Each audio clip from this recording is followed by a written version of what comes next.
When a week goes by without any fights, it feels like an eternity. But this weekend we're back. We've got a very good card ahead. Headlined by Anthony Pettis. And we got a strawweight female women's title fight as a co-main event. We got a lot of other good big fights in this card. And no one's pulling out through injury just yet. No one's missed weight just yet. No one's cried off with blood disorders like Ian McCall tends to do. No, it's looking good. And we're going to start with a heavyweight fight. We got Jared, the Big Show Roshold. And he is fighting Josh Copeland. Now, Copeland's only had one fight in the UFC. And he looks decent enough, but he got decisioned by one of the Ruskies, Magomedov, or Nurmagomedov, or Nurmagomedov. One of them, anyway, got him and eked out a decision. And that's exactly what Jared's going to do here. Jared, he out-wrestled Soto Paleli to win that fight. He was underdog for that, and he won it well. But then he tried to box against Alexei Olenek, and that was a mistake, and he got knocked the fuck out. And he's not going to be taking that risk again. Simple as that. He's going to take Josh down. He's going to try and ground and pound him. He's going to try and maintain position. Josh is going to get pretty tired on the ground. He's a big dude carrying a lot of fat. And I can't imagine his cardio is going to be able to handle the kind of wrestling that Jared's going to bring to the table. I mean, Jared's got a lot of ways to finish this. He might try and finish it by sub. He might try and finish it by ground and pound. And it's a hard one to predict exactly how he's going to finish the fight. But he's definitely going to win. So I'm going to lock that in. I'm probably not going to lock in a method for this fight because he can win by decision. He can win by sub or ground and pound. It's hard to know how tough Josh Copeland is, if he's sitting on the bottom for 3 rounds. We'll see. But Jared's going to win. That's the main thing. That's all we need to know at the moment. Okay. Darren Cruikshank is back, the Detroit superstar, after he had himself a nasty eye poke against KJ Noons. So the fight was a no contest. He had to retire. And I was thinking, that was only in December. I was thinking that he wouldn't be back for a while. I thought his eye was fucked. But these guys, similar to Koscheck the other week, who can hardly see, is poking out his eye and his nose is fucked. His whole eye socket is fucked and he still fights for a paycheck. So, I think his injury was a bit worse than Cruikshank's. But let's see how Cruikshank performs this time. He's fighting Beneil Dariush. And Dariush, well, he's got a little bit of credibility because he decisioned Carlos Ferreira. And he had a sub over a chap called Tony Martin in the UFC. But I don't forget, Beneil, I don't forget your fight against Randy Nijam where he kicked the living daylights out of you. And you just were slow. And, maybe you got a good submission game, but you're not taking down Cruikshank. Cruikshank's going to kick you in the head. He's going to punch you in the head. He's going to knock you out. And your 2-fight winning streak's going to come to an end, unfortunately. I don't see Dariush having such a big improvement that he can win this fight. Cruikshank is a top fighter for me. Top stand-up. Maybe he doesn't do too great against wrestlers. Dariush is decent wrestling, but Dariush doesn't have the speed and the footwork for me to beat Cruikshank. So I'm going to say Cruikshank's going to knock him out. It's going to be a big KO. I fancy a head kick. That's what I fancy. All right. Sam Stout's fighting Ross Pearson. Another good fight. Stam, hands of marshmallow they've turned into because he hasn't been knocking people out in a long time. When was his last knockout? 2011 against an already aging Eve Edwards. And before that, we go back another 4 years for his previous knockout. So those hands, they ain't hard no more.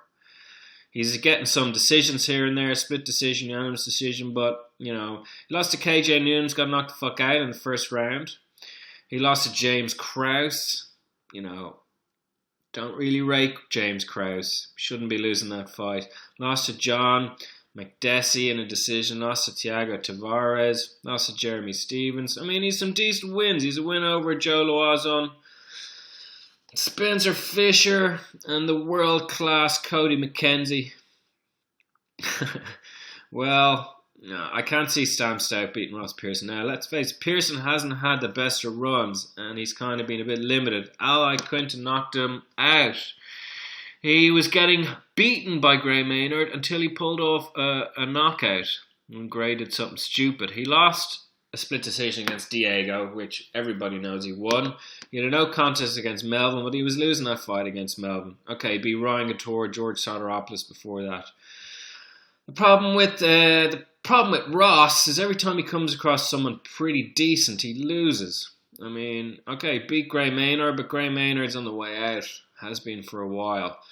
And if you look at Ross, I mean, the likes of Barbosa, Miller, Swanson, Diego, Quinta beat him. But he's just a slight level above Stout. Pearson ain't elite. He's somewhere in between middle of the road and a top fighter, and Stout is middle of the road. Now, Stout is tough. He's only been knocked out once in 31 fights. It just happened to be his last fight, though. So you kind of wonder about a dude. He's only 30 years old. He's a lot of fights under his belt. I think Pearson is going to get this by decision. I mean, Stout's probably going to be a little bit more careful after he got KO'd at 30 seconds to KJ Noon. So, yeah, Pearson by decision for this one. Pearson for the win. If Pearson loses this one, I really don't see where he goes from here. And I like the guy, good fighter, but he's got to win this real important fight for Ross Pearson. Alrighty. Alistair, the Demolition Man Overeem, is going to step up to face Big Country Roy Nelson. And I watched a video earlier this week. Roy Nelson was thin. Well, he wasn't. Yeah, he was thin, and he was grappling Diego Sanchez. What happened, Roy? I think he moved into a trailer park at some point and started drinking beer and eating chicken wings all day, and something happened to his gut. But anyway, he's fighting Alistair, and Alistair is off the roids now, as we know. And I think that when Alistair's off the roids, he can't beat the top guys because he doesn't quite have that extra bit of power to beat them. And if you look at his record, I mean, Struve should never have been in there with the Ream in the first place. Struve shouldn't be in there with a bad heart, full stop. But before that, he fought Rothwell, who knocked him out. He beat Mir, and Mir was in bad shape in that fight. But we go back to Travis Brown, Antonio Silva. He lost by knockout in both of those fights. Now, probably those guys are all on roids. Probably the whole fucking division is on roids.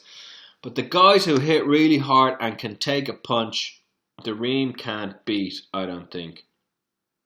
That's what I reckon. And I reckon Big Roy is going to be able to take one or two kicks, and then he's going to clock the Ream, and he's going to knock him the fuck out. And this fight's only going to go for one round. Roy's going to come out and he's going to know, look, if he kicks me too much, something's going to break. Roy's going to get after him. He's going to get in his face. He's going to try and knock him out, and he's going to try and make this quick. He doesn't want to stay 3 rounds with the Ream, that's for sure.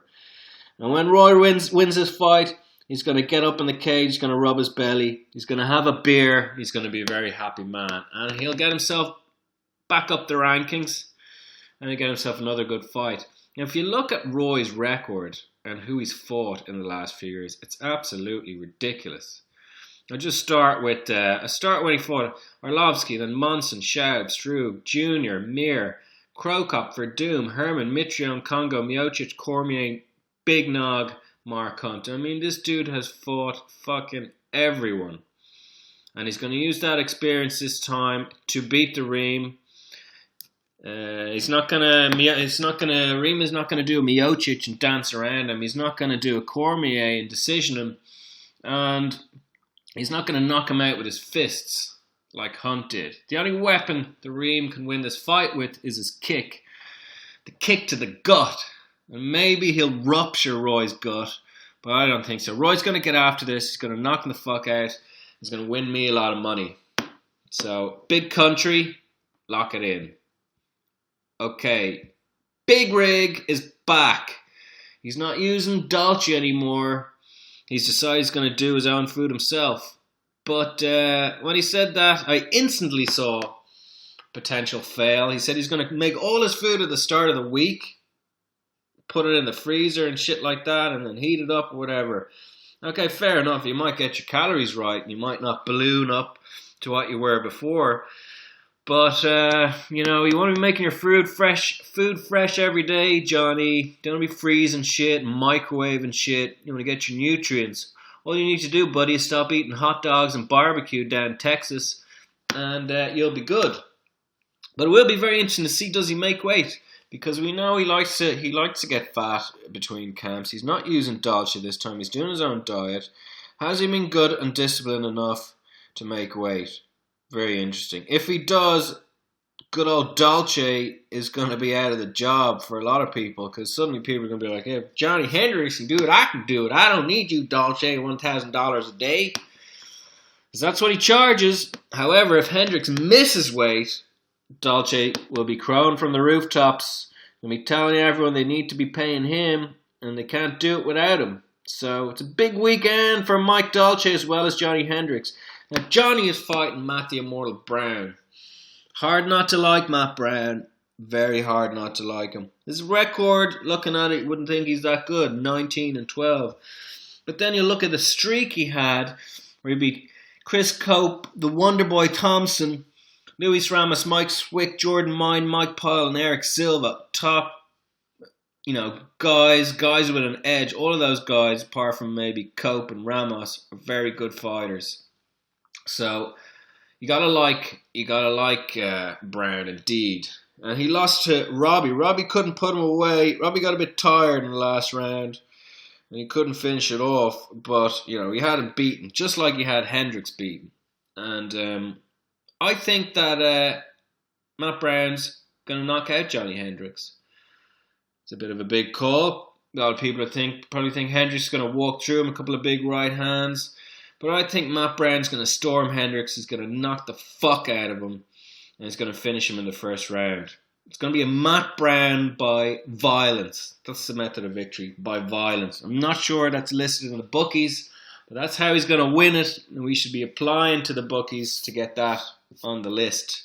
Matt Brown by violence, first round. Johnny's going on a slide. Of course, if he wins this fight, he's going to be in line for a title rematch. So I don't think he is going to win it. I think he's going to struggle with his diet. I think he's going to just struggle in general. I think his mind is going to be a bit messed up after losing the title. I don't know. I think Matt Brown's going to rock him. Hendricks can be rocked and he can be finished. Matt Brown's the man to do it. And once Matt Brown does do it, he's probably going to fight. He's probably going to get a title shot, if you think about it. Yeah, unless GSP comes out of the wilderness, Matt Brown will be in line for the next title shot after the Rory-Robbie fight.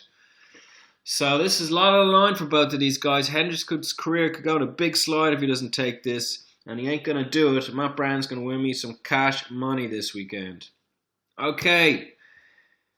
Co-main event of the evening, strawweight women's title fight, Joanna Jędrzejczyk versus Carla Esparza. Carla Esparza, well, she's a tough little chick, very tough little chick. She's excellent wrestling, good control, top game, good ground and pound. She's worked on her striking, obviously a bit limited there. Striking isn't as good as Joanna's. Joanna's an 8-0. She's pretty good, but I don't think she can hang with Carla. Not many women can hang with Carla. Lately, I think her game has come on too much. I think she's got much more well-rounded. She's fought a lot of the top chicks and beaten them, and I think she's gonna get a decision here again. I mean, there might be a nice bet on for an Esparza sub, and a lot of the time you see with these fighters who are great wrestlers, they start developing a sub game because they want to stop leaving it in the hands of the judges. It takes them too long to develop a great stand-up game. So, you look at what Chael did. Chael, after his Anderson Silva fight, he realized he needed to be able to finish dudes. He started getting his submissions. As you remember, he went out and subbed Shogun in the first round. It's a risk reducing. Reduce the risk of you getting knocked out. Reduce the risk of the judges making a fuck up. So Carla Esparza, it would be a nice bet to lock in a sub for this fight. I think she probably is going to get a sub with 3 rounds on the top. Joanna isn't going to be able to deal with that kind of pain, that kind of domination. And she might just check out somewhere in the second or third round. But Carla's going to win it. I don't see how Joanna can do it. I just don't see it because Carla's stand-up has improved enough to be able to land what she needs to land to get close enough for that takedown. That's what's going to happen. So the strawweight title's going to stay where it is in the hands of Carla Esparza, and she's going to be champ for a while. Rose Namajunas couldn't beat her. Not too many other girls in that division are even going to stand a chance. Maybe they'll bring back that Iranian wrestling chick. She was pretty good. She's about the only one I think who can beat Carla. But she's not around at the moment anyway. So, alright, we're going to move to the title fight. And Anthony Pettis is fighting Rafael dos Anjos. Pettis, you got to say, the dude is looking really good at the moment. Like, really good. He's got a well-rounded game, beautiful kicks, huge power in his kicks. We know he's got fantastic subs. He's, when was the last time he lost? Was it against Clay Guida? It was against Clay Guida when Clay decisioned him. Seems like an eternity ago. But since then he beat Jeremy Stevens. He beat Joe Lauzon. He beat Donald. He beat Henderson and he beat Gilbert. And he finished those last 4 fights. So, he is a finisher. He's a first round finisher. And can Rafael hang in for a round? I think he can. I think Rafael can hang in for a round. Because Rafael is very tough. I think when Rafael gets to the very top, he's not quite good enough. But, I mean, that's being unfair to him since he did knock out Ben Henderson. So maybe he has turned the corner. He lost unanimous decision to Khabib Nurmagomedov a while back, April 2014, around a year ago. So I don't know. I don't know if he's made the improvements he needs to make since that fight. I think Pettis is going to be too in and out for him, too quick on his feet. I think he's going to land kicks. I think Rafael's going to leap in to try and knock out Anthony Pettis, and Pettis isn't going to be there waiting for him. He's going to be sidestepping. He's going to have nice movement, and he's going to punish him. I don't think he's going to finish him in the first round, but I think he's going to finish him in the second or third round. And what a lot of fighters are doing at the moment is landing these body kicks, and they're just pulverizing people with them. And that's how I see this going as well. The problem with when you're facing Pettis is you got to protect your leg, your body, and your head, so you don't know where the kick is going. So he's just going to throw it a couple of times to the leg, and then boom to the body, rocked, and he's going to move in for the finish. I'm pretty sure he's going to knock him out. He does like a sub, does our Anthony, but I like him for a knockout in this fight. So the title is staying where it is, and it's probably going to stay with him until Conor moves up and takes it from him to become the dual weight world champion. That's how it's going to work. That's how it's going to happen. So anyway, you got my picks for this weekend. There's some money to be made on these underdogs. Matt Brown. That's all I have to say. Anyway, good luck, and I'll be back with another podcast soon.